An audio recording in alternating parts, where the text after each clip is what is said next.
ಅಂಬಾ ಮಹೋತ್ಸವ 2026 ಜನವರಿ 2 ರಿಂದ 6 ಆಯೋಜಿಸಲಾಗಿದೆ.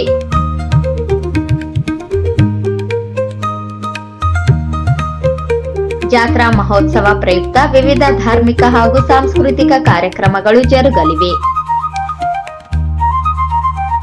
ದಿನಾಂಕ 3/1/2026 ಶನಿವಾರದಂದು ಮಧ್ಯಾಹ್ನ 3 ಗಂಟೆಗೆ ಮಹಾರಥೋತ್ಸವ ಹಾಗೂ ದಿನಾಂಕ 6/1/2026 ಮಂಗಳವಾರ ಬೆಳಗ್ಗೆ 11 ಗಂಟೆಗೆ ಕುಂಭೋತ್ಸವ ಜರುಗಲಿದೆ.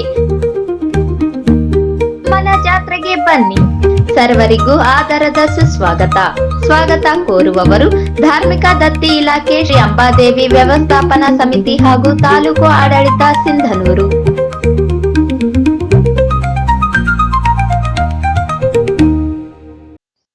ತಾಲೂಕಿನ ಸೋಲಾಪುರ ಗ್ರಾಮದ ಸಿದ್ದಪರ್ವತ ಅಂಬಾ ಮಠದ ಬಗಳಾಂಬಿಕೆ ಅಂಬಾದೇವಿ ಜಾತ್ರಾ ಮಹೋತ್ಸವದ ಅಂಗವಾಗಿ ಜನವರಿ 3ರಂದು ಶನಿವಾರ ಬನದ ಹುಣ್ಣಿಮೆಯಂದು ಮಹಾರಥೋತ್ಸವ ಅತ್ಯಂತ ವೈಭವದಿಂದ ಜರುಗಲಿರುವ ಹಿನ್ನೆಲೆಯಲ್ಲಿ ಜಾತ್ರಾ ಸಕಲ ಸಿದ್ಧತೆಗಳು ಭರದಿಂದ ಸಾಗಿವೆ.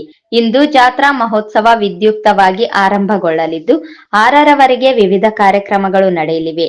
ಜಾತ್ರಾ ಮಹೋತ್ಸವಕ್ಕೆ ಕರ್ನಾಟಕ, ಆಂಧ್ರಪ್ರದೇಶ, ತೆಲಂಗಾಣ, ಮಹಾರಾಷ್ಟ್ರ, ತಮಿಳುನಾಡು ರಾಜ್ಯಗಳಿಂದ ಸುಮಾರು 4-5 ಲಕ್ಷ ಸಂಖ್ಯೆಯಲ್ಲಿ ಭಕ್ತರು ಆಗಮಿಸಲಿರುವ ಹಿನ್ನೆಲೆಯಲ್ಲಿ ಸಕಲ ಮೂಲ ಸೌಕರ್ಯ ಸೇರಿದಂತೆ ಅಗತ್ಯ ಅನುಕೂಲ ಕಲ್ಪಿಸಲು ತಾಲೂಕಾಡಳಿತ ಮತ್ತು ಜಿಲ್ಲಾಡಳಿತ 1 ತಿಂಗಳ ಮುಂಚಿತದಿಂದಲೇ ಕಾರ್ಯಪ್ರವೃತ್ತವಾಗಿವೆ. ಜನವರಿ 3ರಂದು ಮಹಾರಥೋತ್ಸವ ಜರುಗಲಿದ್ದು ಮಹಾರಥ ಬೀದಿ ನಿರ್ಮಿಸಲಾಗಿದೆ. ಜನದಟ್ಟಣೆಯಾಗದಿರಲಿ ಎಂದು ಬೃಹದಾಕಾರದ ಮಹಾರಥ ಬೀದಿ ನಿರ್ಮಿಸಲಾಗಿದೆ. ಜಾತ್ರೆ ಹಾಗೂ ರಥೋತ್ಸವ ಹಿನ್ನೆಲೆಯಲ್ಲಿ ದೇವಸ್ಥಾನ ಆವರಣ ಸೇರಿದಂತೆ ಸುತ್ತಮುತ್ತಲಿನ ಪ್ರದೇಶದ ಅಂದ ಹೆಚ್ಚಿಸಲು ಲೈಟಿಂಗ್ ವ್ಯವಸ್ಥೆ ಮಾಡಲಾಗಿದೆ. ಚತುಷ್ಪಥ ರಸ್ತೆ ವಾಹನಗಳ ಸುಗಮ ಸಂಚಾರಕ್ಕಾಗಿ ಗೊಬ್ಬರಕಲ್ ಕ್ರಾಸ್ನಿಂದ ದೇವಸ್ಥಾನದವರೆಗೆ ಚತುಷ್ಪಥ ರಸ್ತೆ ನಿರ್ಮಿಸಲಾಗಿದೆ. 5 ಕಡೆ ಹೈಮಾಸ್ ದೀಪ ಅಳವಡಿಸಲಾಗಿದೆ. ಶುದ್ಧ ಕುಡಿಯುವ ನೀರು, ಶೌಚಾಲಯ ಸೇರಿದಂತೆ ಭಕ್ತರಿಗೆ ಅಗತ್ಯ ಮೂಲ ಸೌಕರ್ಯಗಳ ವ್ಯವಸ್ಥೆ ಮಾಡಲಾಗಿದೆ.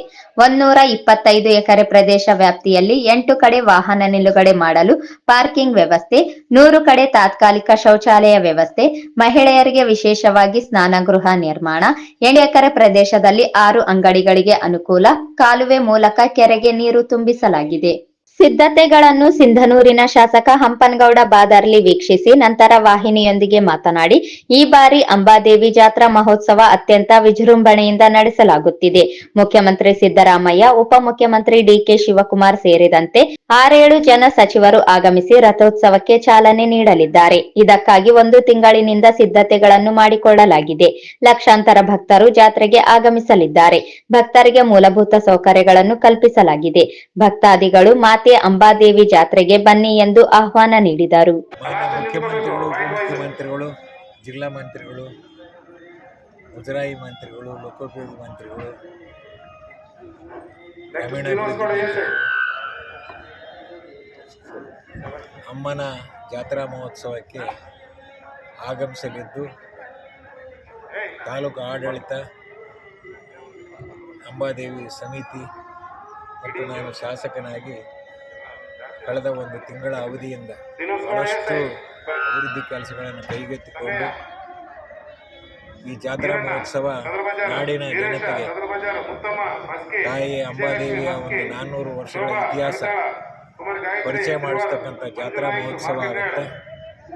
ಸಹಸ್ರಾರು ಸಂಖ್ಯೆಯಲ್ಲಿ ಲಕ್ಷಾನುಗಟ್ಟಲೆ ಭಕ್ತರು ಆಂಧ್ರ, ತೆಲಂಗಾಣ, ಮಹಾರಾಷ್ಟ್ರ, ಕರ್ನಾಟಕ ಭಾಗವಹಿಸಲಿದ್ದು ಬಂದಿರತಕ್ಕಂಥ ಎಲ್ಲ ಭಕ್ತಾದಿಗಳಿಗೆ ಮೂಲಭೂತ ಸೌಕರ್ಯಗಳನ್ನು ಒದಗಿಸಿ ಒಂದು ಒಳ್ಳೆ ಅತ್ಯುತ್ತಮವಾಗಿ ಜಾತ್ರೆ ನೆರವೇರಿಸಬೇಕು, ಜಾತ್ರೆ ಮಾಡಬೇಕು ಅನ್ನೋ ಒಂದು ಮೂಲ ಉದ್ದೇಶ ಇಟ್ಕೊಂಡು ಮಾಡ್ತಾ ಇದ್ದೇವೆ. ಬನ್ನಿ, ಎಲ್ಲ ಭಕ್ತರೇ ಬಂದು ತಾಯಿಯ ದರ್ಶನವನ್ನು ಪಡೆದುಕೊಂಡು ಹೋಗಬೇಕು ಎಂದು ಮನವಿಯನ್ನು ಮಾಡ್ತೇವೆ. ಜನವರಿ 2ರಂದು ಜಾತ್ರಾ ಮಹೋತ್ಸವ ಆರಂಭ ದಿನದಿಂದಲೇ ವಿವಿಧ ಸಾಂಸ್ಕೃತಿಕ ಕಾರ್ಯಕ್ರಮಗಳನ್ನು ಆಯೋಜಿಸಲಾಗಿದೆ. ಅಂದು ಸಂಜೆ ಸರಿಗಮಪ ಖ್ಯಾತಿಯ ತಂಡದಿಂದ ಭಕ್ತಿ ಸ್ವರ ಕಾರ್ಯಕ್ರಮ ನಡೆಯಲಿದೆ. ಸಿರಿಗೆರೆ ತಂಡದಿಂದ ನಾಟಕ ನಡೆಯಲಿದೆ. ಜನವರಿ 4ರಂದು ಕಡುಬಿನ ಕಾಳಗ ನಡೆಯಲಿದೆ. ಅಂದು ಸಂಜೆ ಹಾಸ್ಯ ಸಂಜೆ ಏರ್ಪಡಿಸಲಾಗಿದೆ. 5ರಂದು ಶಂಕರಣ್ಣ ಅವರ ತಂಡದಿಂದ ಜಾನಪದ ಜಾತ್ರೆ ಹಮ್ಮಿಕೊಳ್ಳಲಾಗಿದೆ. 6ರಂದು ಸ್ಥಳೀಯ ಗಾಯಕರಿಂದ ಕರೋಕೆ ಗಾಯನ ಹಾಗೂ ನಾರಾಯಣಪ್ಪ ಮಾಡಶಿರವಾರ ಅವರಿಂದ ತತ್ವಪದ ಗಾಯನ ಆಯೋಜಿಸಲಾಗಿದೆ. ಅಂಬಾದೇವಿ ದೇವಸ್ಥಾನ ಆವರಣ ಸೇರಿದಂತೆ ಸುತ್ತಮುತ್ತಲಿನ ಪ್ರದೇಶ ವ್ಯಾಪ್ತಿಯಲ್ಲಿ ಪ್ರಾಣಿ ಬಲಿಯನ್ನು ನಿಷೇಧಿಸಲಾಗಿದೆ.